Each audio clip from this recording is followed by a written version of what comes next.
Hey kids, my name's Anthony. Are you ready for a great day? If you're ready for a great day, raise your hand and say, me! Oh yeah, me too.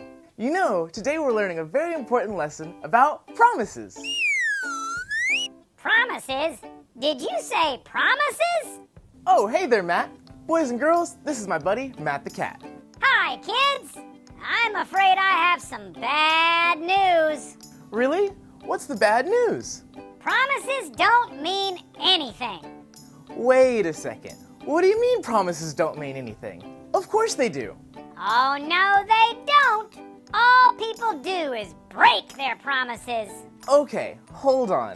Tell me what you're talking about. Yesterday, my friend Tom was playing with a huge ball of string. I really wanted to play with it too. Tom promised that if I let him play with it for 5 minutes, then he would give it to me to play with.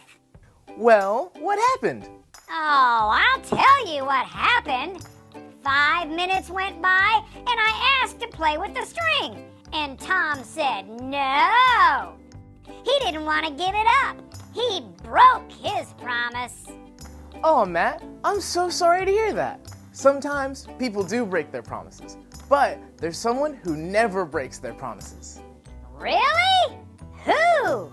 God, that's who. God makes promises? Of course he does. God makes all sorts of promises throughout the Bible, and he always keeps his promises.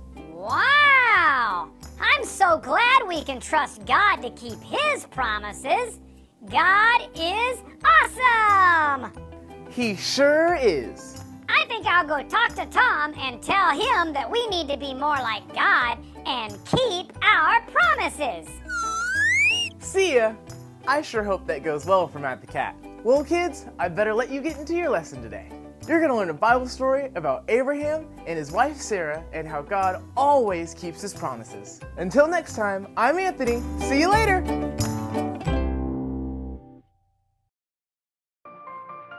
Hey guys, it's great to have you with me this week, and we're going to talk in today's Bible story about a man named Abraham and his wife Sarah.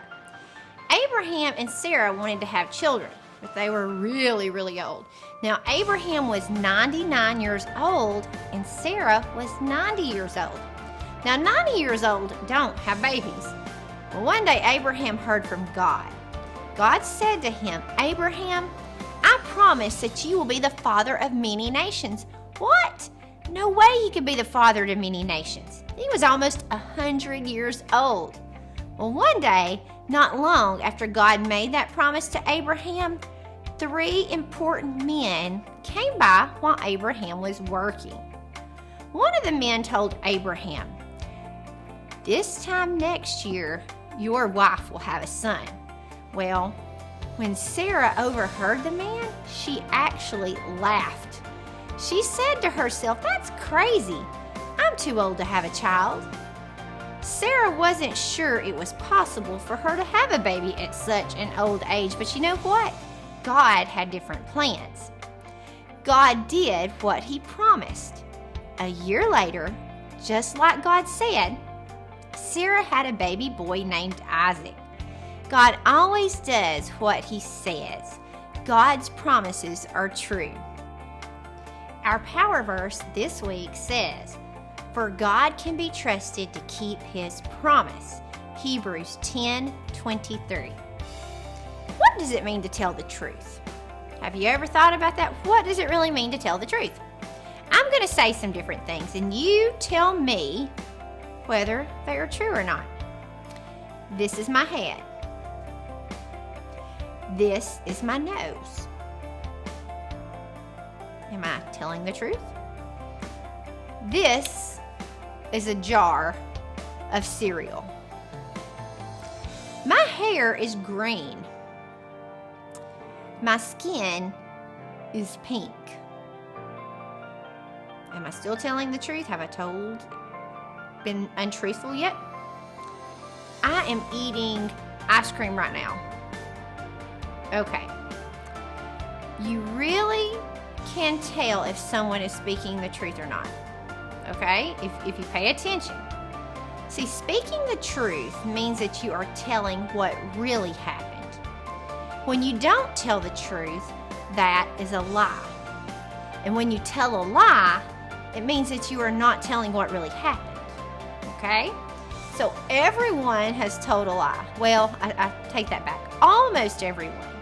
There is someone who has never told a lie. Can you think of someone who has never told a lie? I bet you guys know who's never told a lie. God, He has never told a lie. You see, we can trust that everything God says is true. Always. That means that God's promises are always true. You see, the Bible is full of promises from God for you and for me, and they are all true. You see, we believe every word that God says because He never lies. And is that not wonderful? So, today, let's make sure we take time to thank God for His promises that are for you and me, and that He will never, ever break a promise, and that He will never, ever tell us a lie. We can be very thankful for that.